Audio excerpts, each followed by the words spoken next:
What's up, YouTube? It is your boy JB, and we are here today with the review for Real Housewives of Salt Lake City Season 2, Episode 3. The episode is titled Fishing for the Truth, you guys. Alright, you guys, so before we get into this review, if you guys are watching this video or any other review on the channel and are not already subscribed to the channel, then I'm going to need you guys to do me a big solid favor and hit that subscribe button. Stop taking me out on this date, hit that notification bell button, having me pay for the dinner at the end of it. Like the video, share it, subscribe to the channel, do all of that. And with that out the way, without further ado, let's go ahead and discuss the Real Housewives of Salt Lake City, shall we? All right, you guys, let's start up with Jenny. So far in these episodes, we're still getting introduced to Jenny, so I think that's why we don't have a lot from Jenny. We're just getting introduced to her. Jenny has an interesting dynamic so far, right? So we see Jenny with her kids, right? Her daughter, Carlin, she's so cute, and I just love her. Her daughter, she's not shy with the cameras, obviously, right? So Jenny lets us know that every Saturday that their daughter, Carlin, she does experiments, and they're doing an experiment. I'm like, oh, that is so cool. That's so cool to see that, right? I'm not someone that was ever into experiments, but I did love school and I did love science, just learning about things, but I wasn't the experimenting type. Especially when I did like biology, I was definitely not the experimenting type. Especially when we had to dissect shit, I'm like, oh no, that ain't for me, because it stinks. So, we see Dewey and Jeannie as they talk about he wants more kids, right? And when Jenny talked about her struggles with having kids, I was like, Dewey, you coming off a little bit selfish at this point. Like, Jenny told us that she's had 9 miscarriages and 3 C-sections with her kids. I'm like, so you want her to put her health at risk to bring another child into this world? Dewey, I don't agree with that. Like, I'm in agreement with Jenny. Don't have no more kids. If you guys want to have kids, either you better adopt or get a surrogate. But I'm with Jeannie. Don't put that strain and that stress on your body. Absolutely not. Like, that's ridiculous. She's had 9 miscarriages and 3 C-sections. And look at how small Jenny is. Like, absolutely not, Jenny. Do not, under any circumstances, do that. Like, I want Jenny to do what's best for Jenny. And if Jenny says that she doesn't want a kid, Jenny, don't have a kid. Like I said, there are other options. And if Dewey don't like them, oh the fuck well. He just don't like them. But don't put anything on, don't put any strain or stress on your body that you don't want or need. So let's move on from Jenny. All right, guys, next up, let's talk about Mary. So this scene with Mary wasn't a lot, but it was hilarious. So Mary and her son, what is his name? Robert Jr., right? They went out for lunch. The one thing I will say is Mary is, who she is, right? And she's quirky, she's religious, right? And she sticks to that. The one thing about Mary is Mary hasn't changed up who she is from the first time we met her up until this point. Mary Cosby is who she is.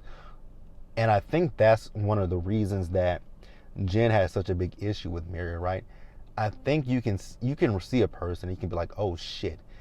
You can look at a person's personality and you can be like, her past, her story might not be something that's likable, but her personality, her quirkiness, the fact that she says what she says and don't apologize about it, I think that's what makes some people gravitate to. I know that there are people that don't like Mary, but I think that's one of the things that makes some people gravitate towards Mary. So they sit down, right? And her son was about to dig into that food. She's like, we blessed the food. He was trying to bless it. She's like, speak up. That's not a blessing. Speak up. I'm like, okay, Mary. So then she said that she talked to Robert Sr. and he said that Robert Jr. wants to move out. He says, I do. And I'm like, you want to move out? Now, I was looking at Robert Jr.'s room last week. I'm like, shit, That room just looks like a little bit a mini apartment, basically. He got a refrigerator in there, didn't have anything in it, but I'm like, damn, I don't know if I would move out. So he tells her yes. She says, how will you pay for the rent? He's like, I don't know.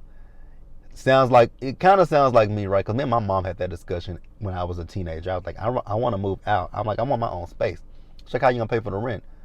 I was like, I don't really know. I hadn't thought about that. She's like, well, you need to figure it out.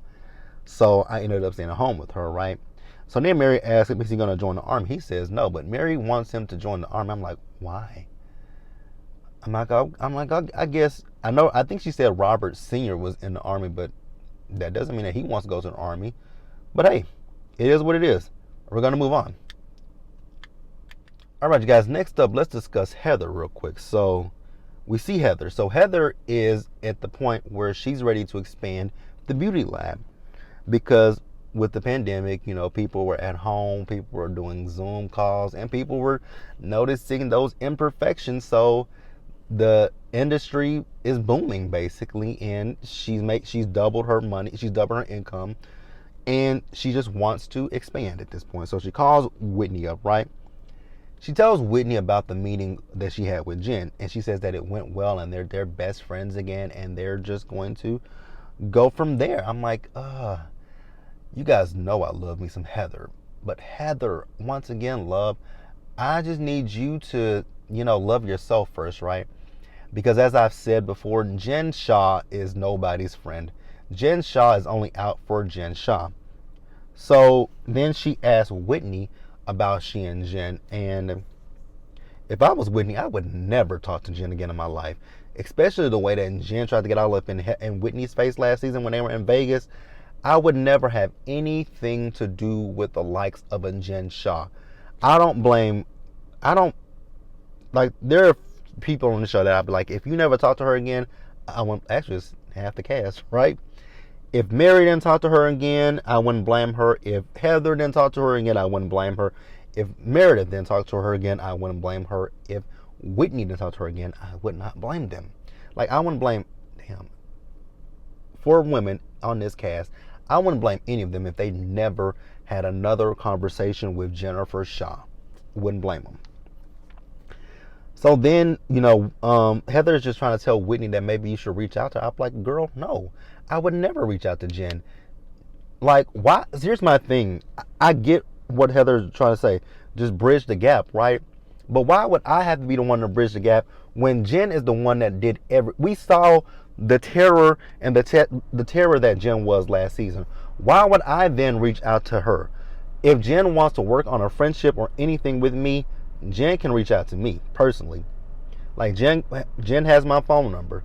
So Jen can call me, Jen can text me, Jen can do a lot of things to reach me. Absolutely not. So then we see Heather with her daughters. I love her scenes with her daughters, right? Her daughter Ashley, who is 17, we all know she's getting ready to go to college, and she's getting ready to do her showcase. And then we see as her other daughter, Georgia, is trying on her ballet shoes. So, Heather asks Ashley when she goes to college, does she think she'll want to, go back to the church? She says, not necessarily, but she does know that she doesn't want to go back and be a part of the Mormon church, right? But I think her other daughters do think that they want to go back to the Mormon church, and Heather says to one of them that she'll go back with them, right? From how you talked about the Mormon church and how they did you and they've ostracized you, I would never want to go back. I would never even ask my daughters if they want to go back. Now, if my daughters wanted to get back into religion, you can get back into whatever religion you want to. I'm not even going to sit here and say you shouldn't get into the Mormon church, but just think about the way that they've done me.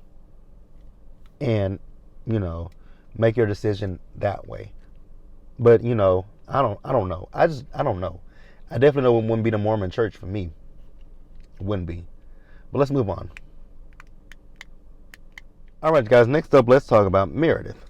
So we see Meredith. She has some of her friends, including Mary, come on over to the house because she's going to be previewing some of the fashions that will be in her store. The producers are so shady. So the producers asked Mary, what did she think about Meredith's style? She was like, are you asking me that? Mary is very, very quirky. Like I say, Mary is quirky, and I think that's what it is that I like about Mary. It's the quirkiness. That's it. It's the quirkiness, right? But she says Meredith style is Meredith style. And that's the best answer that she can give, right? So Meredith lets us know that Brooks and Mary have gotten closer, right? And they've gotten closer because of their, I guess, dislike of Jen at this point, right? Because both of them have been on the receiving end of some shit with Jen. And I know how people feel about Brooks, right? I know people feel that Brooks is an adult and that he should not have inserted himself in the women's business, the grown folks' business, right? There's a big difference between, because I know I've saw people try to compare the Brooks and Jen situation to the situation between like Kenya, Nene, and Brielle. The thing was that there's a huge difference between those situations, right? Huge difference between those situations. The difference with those are Brielle. The difference is Kim was going back and forth with Nene and Kenya, right? Brielle decided to jump her ass into the conversation. And when Kenya and Nene both attacked her, people want to say, oh, but she's a kid. Well, she should have stayed in the kid's place and minded her business and let her mama handle it. Her mama started the shit between Kenya and Nene. So her mama should have been the one that handled that. Now, the thing with Brooks and with Jen is Jen went over to Meredith's home with no fucking panties on and was doing and kicking her legs up in the air. So Brooks saw her vagina. And Brooks just said, that's really all the boy said was he saw her vagina. I don't know what is so bad about saying that you saw a person's vagina. If I saw your vagina, girl, I saw your fucking vagina. And I didn't say your vagina looked like cottage cheese. I didn't say your vagina was hanging. I didn't say your vagina was loose. He didn't say nothing bad about Jen's vagina. So I don't know why people want to say, he should have stayed in the kid's place. He just said he saw her vagina. So Mary asked her, has she talked to Jen, right? She says no. And she did say that, Jen did text her about doing ice fishing. And she says it just doesn't sit well with her. Mary gave some very sound advice, right? Mary says you should text her and tell her, like, the stuff that you're saying about my son and my family, I don't like it and I don't agree with it. I'm like, wow, leave it to Mary to give some good, solid advice, right? Then Mary went one step further and said she needed them to be quiet because she had to poot. She says that's what I'm talking about Jen does to her, make her want to poot. I'm like, oh my God. No, Mary. But it was hilarious. But we're going to move on, you guys. All right, you guys. So let's go ahead and talk about Jen and wrap up the episode. So we see Jen. So Jen met up with Lisa, right? So they're doing ski biking, which really looked fun. And I would actually do that.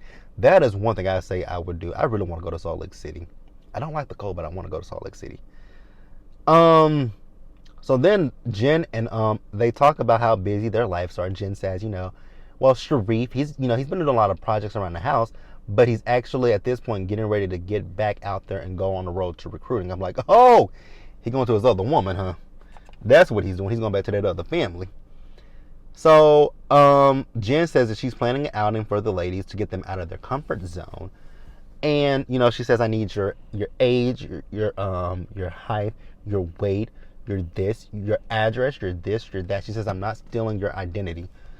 I'm like, oh, once again, the foreshadowing with Jen. Jen keeps foreshadowing.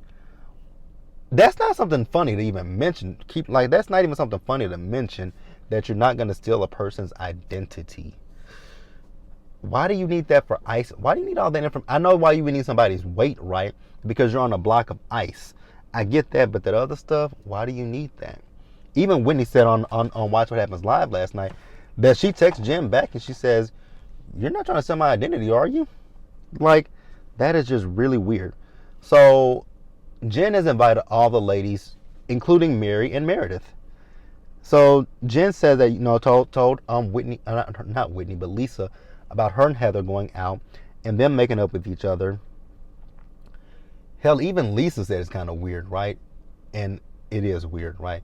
But then Lisa talks about her situation with Whitney and with Heather.